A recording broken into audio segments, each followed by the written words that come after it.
Welcome to the Two Big D's podcast. The first one, we're your new friends, Dan Cash and Danny Kosh, but we are not the big D's that you're here for. This first episode is crowned with so much D. We've got D. Dating. This is D. Dad life. Relationship highs and lows of the week. We've got your big D's. Decisions. Where you've asked for our advice making some big life decisions for some reason. And let's not forget the two big D's. Discussion. Where we delve into two hot topics or news features from the week. And at the end of the episode, we will decide who gave the best D. But that's not just what we're here for. We're here to entertain, make each other laugh, make you laugh, and just generally Flip. a little more D into your week. Flip. I don't know. Let's do it. So D versus D, dating versus dad life. Who do you think won this week? Well, I did go to a gig. Tell me about it. So there's a band called The Excerpts, and me and my wife went to see them years ago. You remember when we used to work for that publisher, that shall not be named? And there was a certain magazine within that publisher that shall not be named. No. And they were doing intimate gigs, and one of them was Twin Atlantic, which was my girlfriend at the time's favourite band, and their support act was The Excerpts, but it was just the lead singer Murray, who we love. He's got the best Scottish accent. I love him. And he played just a couple of songs acoustically. We fell in love. We followed him around London, so every time they played, we were there. And they played locally.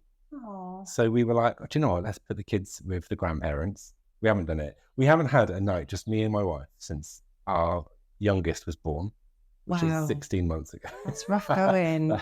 That's really difficult. Have kids, guys. No. So we went to this concert gig, small gig, and it was just lovely, just nice to like have time with each other. Went for some dinner, did a bit of dancing in the deadest crowd you've ever been in. But the band were fantastic. They're so good. That's nice.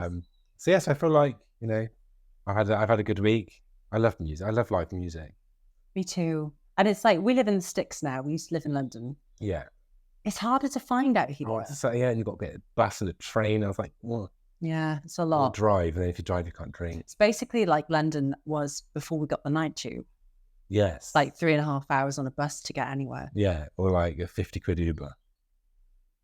I'm sure there are pluses to living out in the middle of nowhere. We just haven't found them yet. No. And that sounds nice though. Yeah, And it your was wife had a nice. nice time? Your lovely wife? My lovely wife. Yeah, we had a lovely time.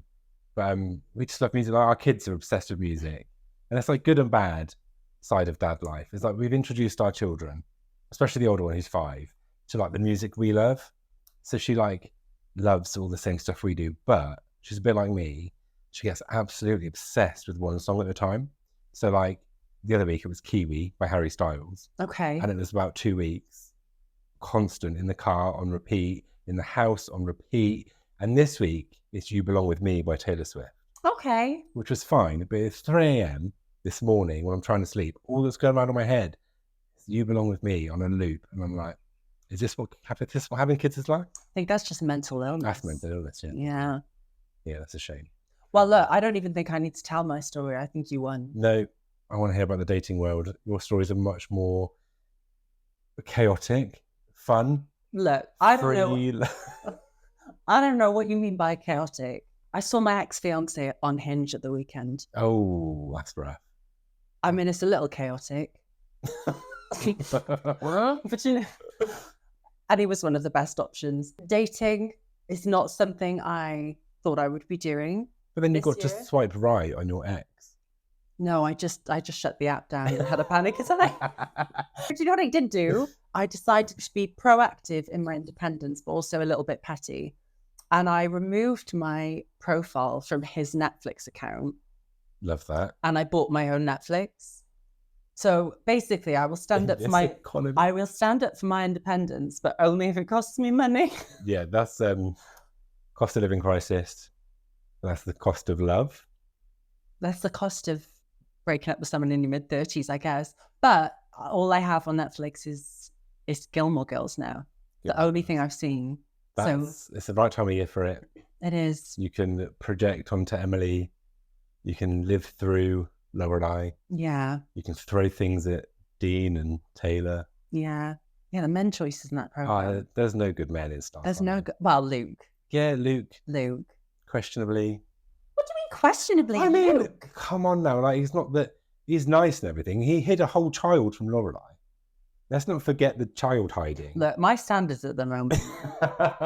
Should do anything for a Luke. 6 children hidden. We might need to have a conversation. If there is a about Luke that. out there. Yeah, I like coffee and backwards caps, and I talk too fast. But hide your kids. Hide your wife.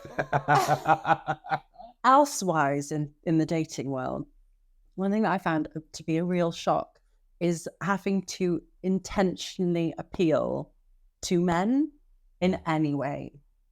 Do you know what I mean? I know what you like mean. having to be like, to form myself in a way that I have considered what a man would find attractive.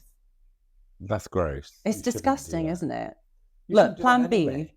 move to a lighthouse, brick up the door, get a bunch of dogs, and then die in the lighthouse. Like, I haven't thought it through. Well, that's not a book I want to read. But what I have figured out is that I'm not the only one that doesn't know quite how to appeal to my target audience. Because straight men on these apps have no idea who they're meant to be marketing themselves to. Yeah. The amount of videos, so everybody talks about like men holding fish I was just going to make a fish. and like sedated tigers. And no, we're way past that. Videos, like, and the first image is a video of a man doing a golf swing. Because you love golf. Who are they marketing themselves because to? they want you to Bitches know. love 4 irons. Isn't it? Yeah, they want you to know that every weekend they will be out playing golf. And I will be lonely. And you'll be cooking a roast, I suppose. Oh my God. I hate you for that. Yeah, so I guess they're just really accustomed to like just caring about the opinions of other men. Well, that's it, isn't it? They like men only care about the opinions of men.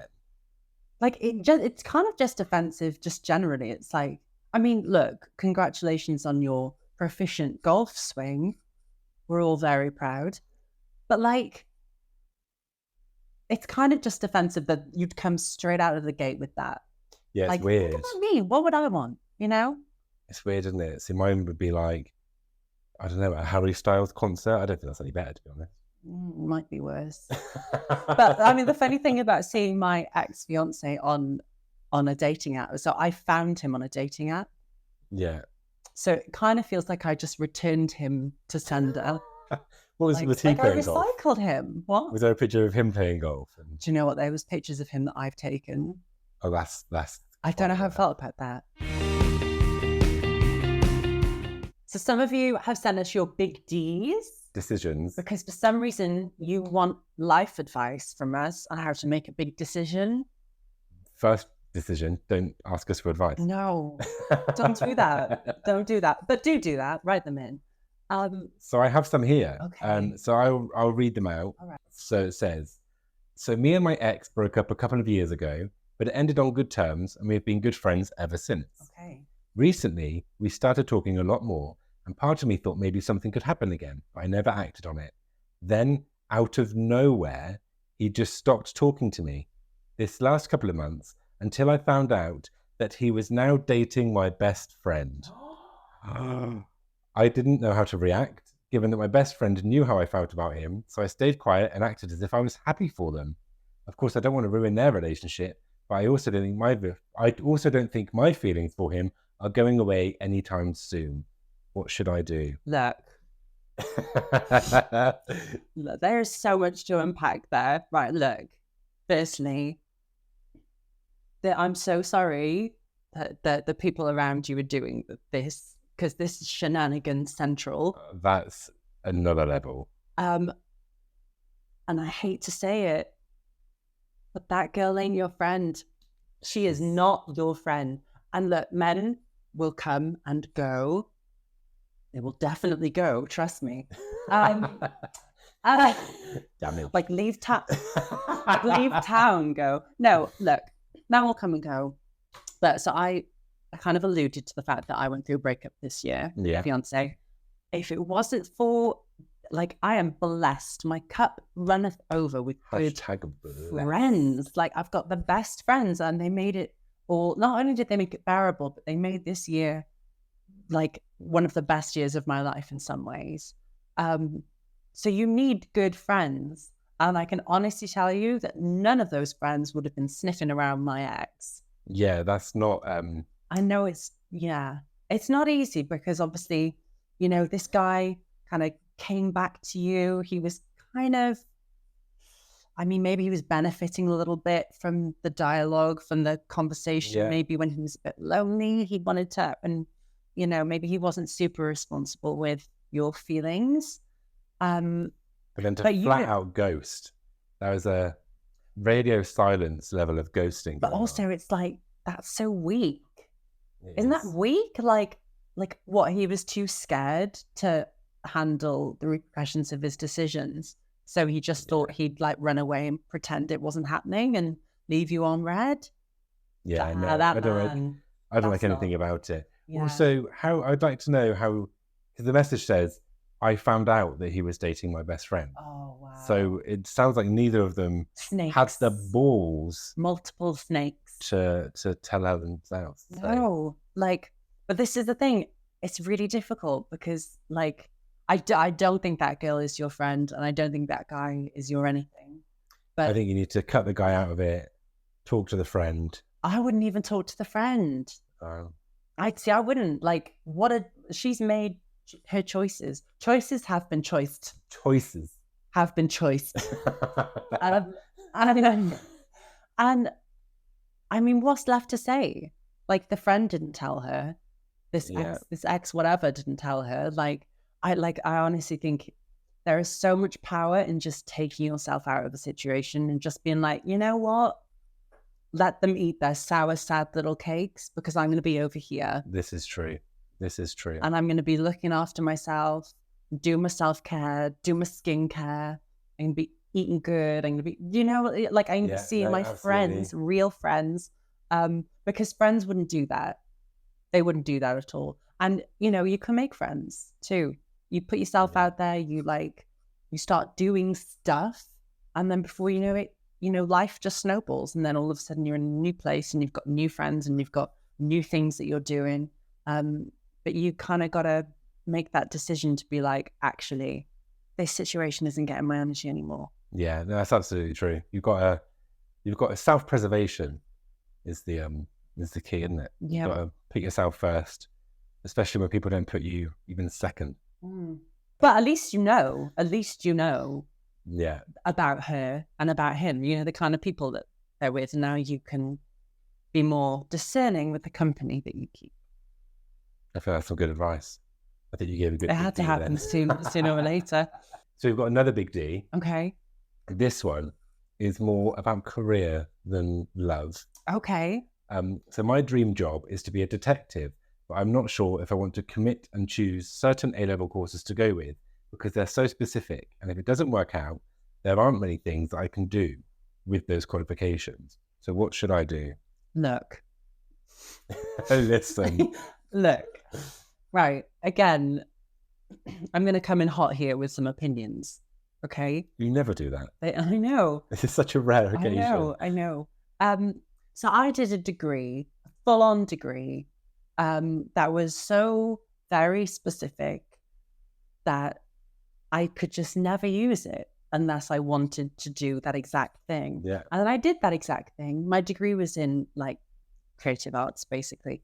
And I did that thing. And it turns out I didn't like the work, didn't like the money, didn't like the hours, and I hated it. And it was terrifying. Going well. Did that help? No.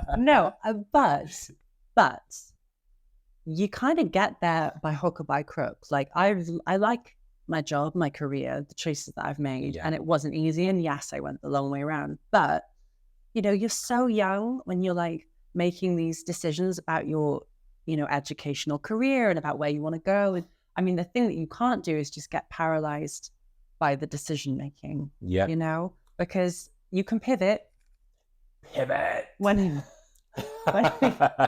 whenever you want to. You know, you can. Like, it's like, I know it's a short life in some respects, but it's a long life. as well. Yeah. And I mean, listen, when I went to university, I wanted to do drama. And shocking. and I'm from a very working class background, so I felt like it was an opportunity that was presented to me that hadn't been presented to other people in my family. And I was like, I can't waste it acting my tits off doing some drama degree that I'm probably never going to use. So I did French instead. So bonjour. So can I speak French? Yes. Does it ever come up in daily life speaking French? No. And I would have loved to spend 3 years at uni just doing something I loved and enjoyed, having fun, frolicking and mincing about a stage. Do you know what I mean? Honestly. And instead, I was sat learning grammar, and I was, bored.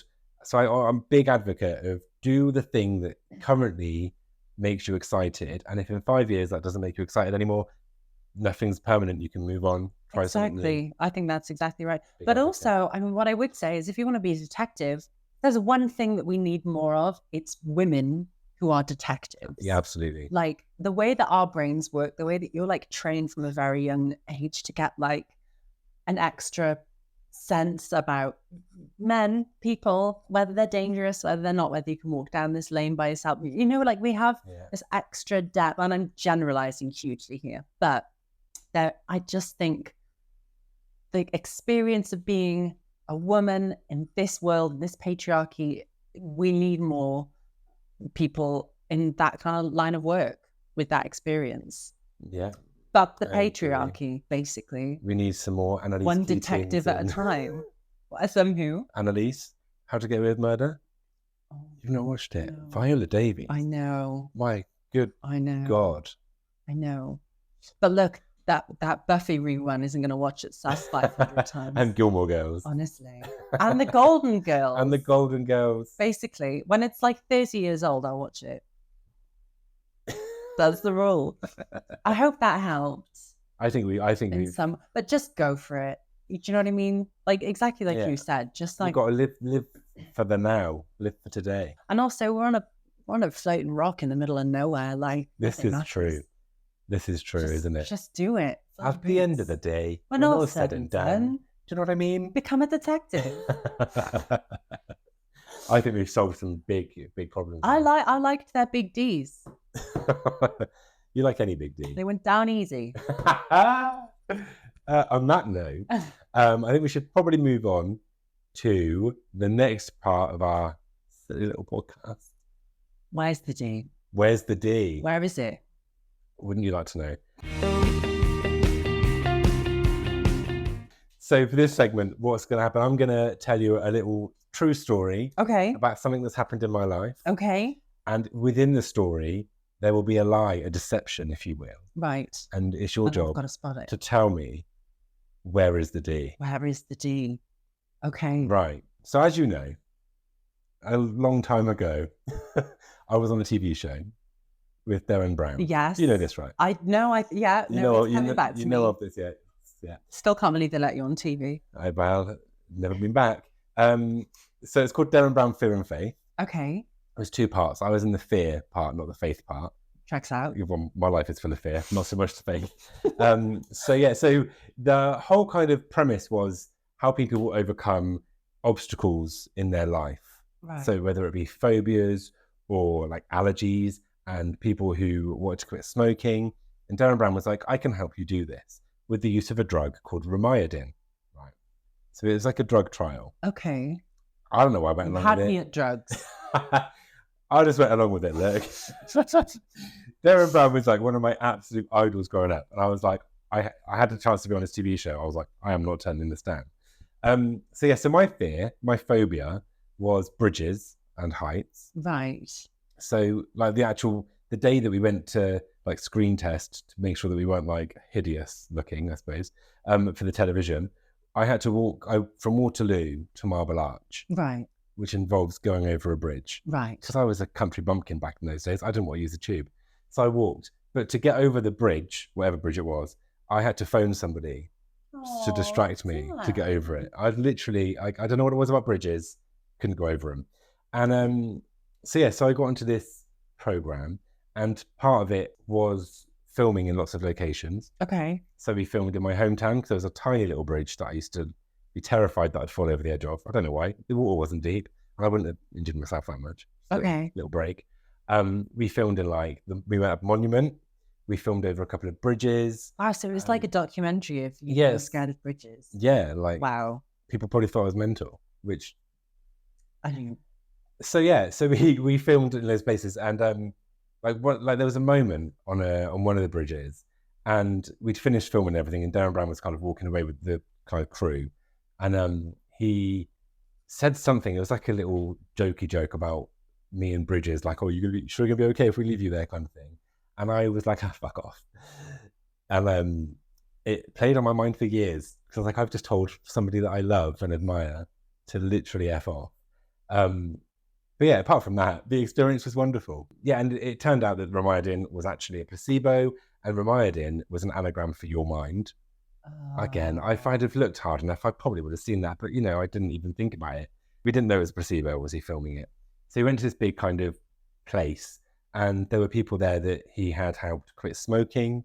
And somebody was like, I smoke 7 cigarettes a week. And I was like, just put the packet in the bin. I eat more cigarettes in a week. And yeah, but so there were people that he really helped with smoking. Somebody was allergic they owned horses for their whole life. Right. But they were allergic. And doing this little experiment, really. It's just self-harm. And doing this little experiment, they actually were able to go and actually touch and stroke and do whatever you do to horses. Ride them. And bareback. And oh my God. There was a girl who was scared of radishes, and they sent her to an allotment, and they made her pick radishes, prepare them, eat them, and because they did it over I think it was 6 weeks. So they showed progression. So with me, it was walking over bridges, going up the Monument, and then ending in Doncaster on this massive viaduct. So for her, it was getting to the stage where she could actually eat a radish. Okay. And there's a guy who was scared of sharks. Couldn't do a lot of that, to be honest. Day-to-day life, I mean, what are they going to do? Throw him over the edge of a boat? And that was kind of it. And it did cure my fear, especially of bridges. I'm not going to go and jump out of a plane any day now. You know what I mean? Yeah. But I can walk over a bridge, which is nice. So there was a lion there somewhere. There was a lion there somewhere. There was I thought you said lion then. I was like, no lions, just sharks. So who's scared of lions? Who isn't? So the lie that's in there, the chick with the radishes. Oh, did I get it? I find it so well. Did I get it? You got the radishes. Because I feel like you telling Derren Brown to fuck off is... on brand? Yeah, I'd say so. Yeah. It's probably exactly what I would do. If I met one of my heroes, I'd probably insult them. Shoot massively. Yeah. So I would say so. That's what happened, basically. Yeah. Wow. Was it the bridges you were scared of, or was it that a troll situation? Yeah, my mum read Billy Goat's Gruff to me just too many times as a child. Do you know what? Trauma. And that clopping over the bridge, it was just too much. Yeah, that is a bit, actually. Fairy tales is savage. Well, now you can cross bridges. I can and also burn them. Jump off them. No stopping you now. That was good.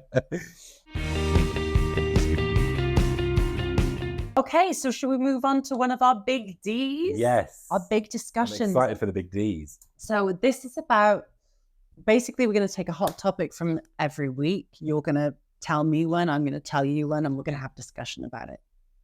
So shall I go first? Yes, please. Okay, so this week, my big D. Your big D? Is deep space.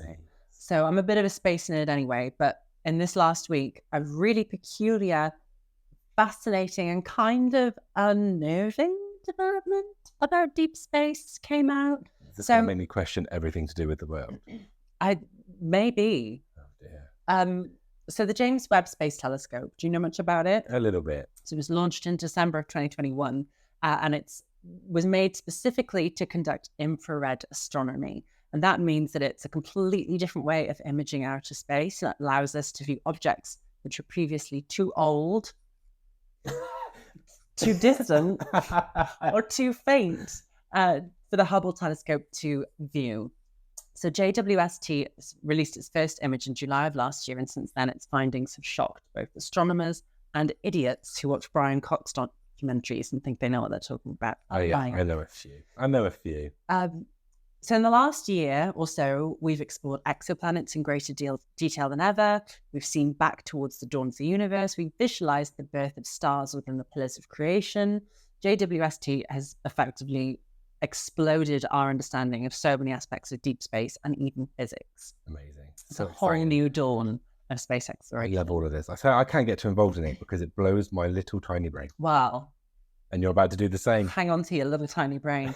So just this week, JWST may have discovered key indications of life on Europa, the moon of Jupiter, in the form of carbon dioxide at specific locations on the icy surface. So that's just this week. However, the big story, and I originally saw this from TikToker Astro_Alexandra. It's crazy. So in the last week, JWST captured and returned images of something incredibly strange happening in the Orion Nebula. So we all know our mate Orion. Orion's belt. Oh, Ryan. Oh. What's going on with your belt?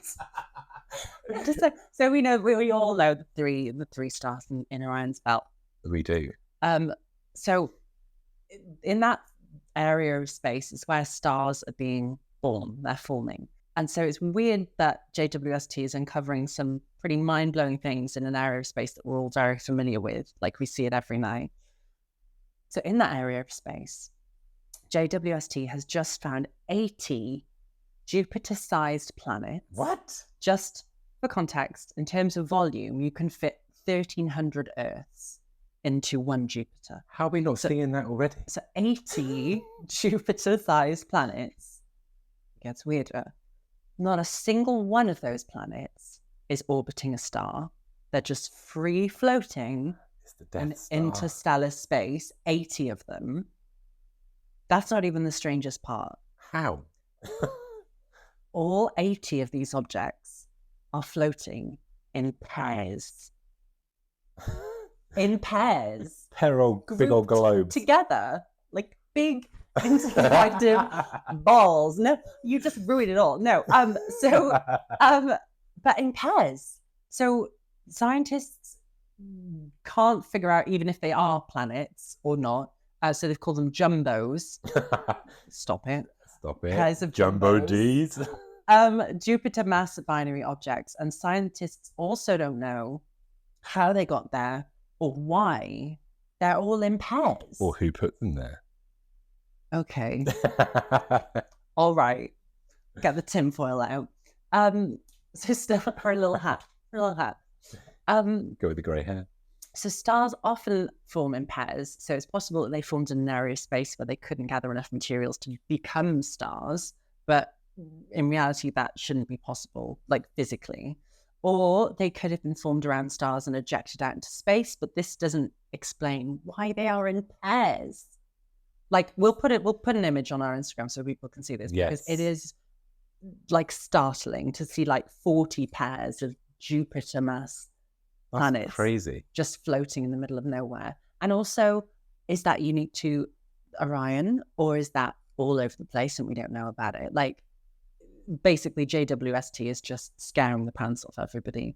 This is why I don't look at space news. I know. I feel like so I've been watching. Have you seen that Encounters program that's on Netflix? So it's a new documentary about alien encounters, and it's from Steven Spielberg. He's the producer for it. And it is terrifying. Close Encounters of the Third Kind. It's terrifying. Like I thought it would just be like, just random people in Texas with with the tinfoil hat and a lot of moonshine, having a good time in the field. But it's not. It's like.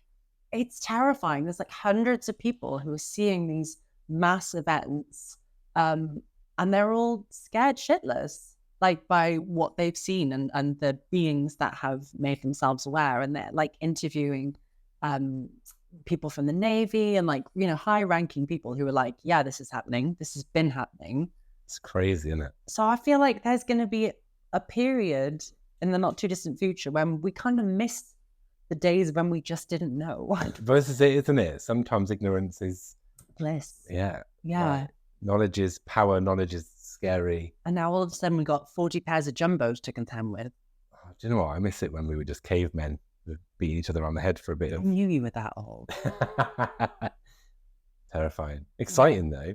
Aliens. It is. My brain instantly goes to aliens. I'm like, it's not a conspiracy thing, but I'm just like, it's got to be right. And then I'm like, where are they? Yeah, I mean, it's like, I think it's kind of arrogant at this point to assume that there's not other life out there somewhere. I mean, you know, look at the trillions of planets that we've got, and various star systems and things. It's surely. And there's a little flutter on Jupiter's ring. So lucky Jupiter. Yeah, but I mean, really, the general trajectory of things these days. I don't think it's unfair to say that things aren't just naturally getting better. No. Like, positive spin. Like in the last 10 years, I don't think anything's just naturally gone towards better times. And by 10 years, I mean 1,000. Yeah. So if you kind of just follow the way things are going, finding out about interstellar visitors and all that, I don't think that's going to be a good thing for us. Do that detective degree. All right. Do it. Because we're going to be overridden. Oh my God, Scully it. Or Mulder it. I don't know which one it is. Scalder or Melly it. Yeah. The D-Files. That can be our next podcast. That's exciting though. Yeah, right? Terrifying, exciting. Space, that's everything I hear about space. I'm like, oh, it's exciting. It's terrifying. Yeah. I had to stop watching that documentary. It did genuinely freak me out a little bit. 40 big pairs of balls floating around space. 40 big old jumbos. And that's maybe you should go up there. Anyway, that was my big D. That was a good big D. Thank you. That really walloped me in the face. I know. My big D is just not anywhere on that level. Okay. So basically this week on social media, I've noticed a lot of AI generated images, deep fakes, if you will, there's the D, of famous people. Because I think what happened is that Bing has this AI image generator. People found it. Bing, you know, the search engine that isn't the other way. How are they leading charge on this kind of technology? I don't know if they are. What's Jeeves doing? Oh, love. Jeeves. Look, showing your age. Sorry, carry on with the tea. But yes, there's been loads of photos of famous people. So I saw one of Harry Styles dressed as that Jack bloke from that Nightmare Before Christmas. That wasn't real. It wasn't real. And I saw it and I was like, oh, he does Halloween concerts normally. Right. They call it Harryween. And everyone was like, are we going to get Harryween this year? I saw this photo of Harry Styles dressed as Jack What's-His-Face. And I was like, that's the announcement. And it wasn't. Skellington. Bless you. It was a fake photo. And there were loads, especially on Twitter where you look through, and I was searching for myself. This is fascinating. And so it's not as big as your 40 pairs of balls. But I was like, it's quite equally terrifying. I mean, so I didn't know that wasn't a real picture. And we all know how switched on I am. So I mean, implications are kind of terrifying for older people or people who aren't tech savvy, who aren't used to the rhythm of what we're all doing online now. That's going to be confusing. And because I arrived at it, the understanding that this was happening, because one thing that I found really strange is recently you see pictures from the VMAs 10 years ago or something, but all of a sudden you're looking at the people and they look like they've been yassified. Do you know what I mean? Yes. They all look just a little bit tweaked, and I'm just like, this is a real thing. This really happened, but it's not real. It's not. It's crazy. It's just an AI yassified image. That's the thing, and you can put famous people in scenarios that they haven't ever been in, and to the untrained eye, or a healthy relationship. Yeah, exactly. A relationship that's real, and you're scrolling through and you're like, oh, hang on, and it catches you off guard. But like you say, if these things get to Facebook, which is the depths of hell, and you've got all these people, and if it gets political, and you've got these people that are seeing, fake news. Even without fake news. Fake news. Jenna. But with fake news, I mean, that didn't even have AI imagery attached to it, and look at what happened. Exactly. So I think the interesting thing was, so like obviously there were loads of pictures of Harry Styles, as well as loads of other celebrities. That's what you were Googling. I was trying to get him in journals. I was not. And then I saw on Twitter people being like, Harry Styles is blocked, and then you couldn't actually search because there's a filter on it. So if you were to put something in that's like, you know, graphic or whatever in any sense of the word, they would block the image so you wouldn't get it. Right. And with Harry Styles, people found out that was just in itself enough to get the images blocked. So like, well, did Harry Styles' team do that? Or did Bing realise that it might be invasive, but they've allowed other celebrities through? So where do you draw the line? Because if I was famous, I'd be like, absolutely no, thank you very much. Yeah, terrifying. Yeah. Imagine scrolling your feed, seeing yourself doing things that you've never done with people you've never met. Happens on my camera roll all the time. That's just a Sunday morning, lad. That's just a Tuesday afternoon, lad. Yeah, that, I mean, you just got to think, I think two things. Where does it all end? With the 40 big pairs of balls in space. Hopefully. And two, can everyone just chill out a bit? Yeah. Do you know what I mean? Can we just chill out? Have some time offline. This is the thing though, isn't it? There's just things that are just developing so quickly. And our tiny little human brains can't keep up. This is why I don't put my kids' faces on social media, because now we're at the point where people can take anyone's face and do anything with it. No, thank you very much. That's it, isn't it? It is kind of terrifying. A little bit. Yeah. Maybe that was more scary than my D. But it's not, is it? It's only because we can like relate to it immediately. We can't relate to an alien invasion yet, or the literal end of the planet. I can relate to jumbos. How dare you? How dare you? I can't relate to the big balls. Or can I? Anyway. So we've now got to decide which of us gave the best D. Who gave the best D? Who gave the best D? And also you can sound off as well on social media and tell us who you preferred. Absolutely. Who gave the best D this week? Anyway, it was me. Gotta say, I think you gave the best D. Really? The deep space stuff. I think that's mind-boggling stuff. It is. And also the X on the dating apps. That's, yeah. You deserve the big D after after that. Any D I can get after that. Well, thank you very much. I gotta say, I think yours was the best D this week. Oh, it's just been I know, but it's just it's terrifying to me. Like, we spend so much of our time online in the online world. I thought you were talking about marriage and kids then. I mean, that is also terrifying to me. No, but I think, we spend so much of our time online, and this whole like AI mix up, I mean, I think that's gonna trip quite a few people up, and I don't really know where that's gonna go. Yeah. But it was nice hearing you talk about that. I didn't know a lot about it. I don't know anything about. I'm not going to say. I was going to say I'm not going to say jumbos again, but there we go. Got around to the jumbo. Yeah. Well, thank you so much for joining us for our first episode. Oh, it was nice to meet us, wasn't it? Join us next week where we flop out 2 big D's for your enjoyment. In the meantime, come and say hi. Let us know what you think. Send us your dilemmas and rate our D's. Rate our D's all across social media. We are at 2 Big D's Pod on everything. And our email address, if you want to send in your dilemmas and get our decisions on your life problems, is 2bigdspod@gmail.com. Flop out. What was I meant to say? Honestly.